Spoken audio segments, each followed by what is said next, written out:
पाकिस्तान का फंक्शन जोरों शोर से जारी है गुलशन हदीद के अंदर, और बाजे वाली आज़ादी हो रही है यहाँ पर।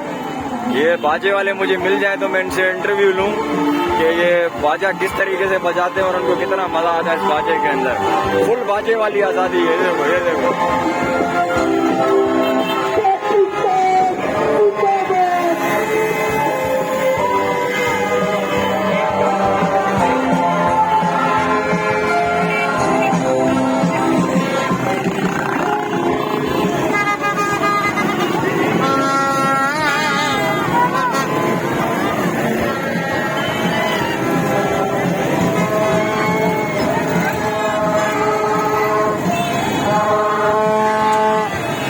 चल चल चल चल।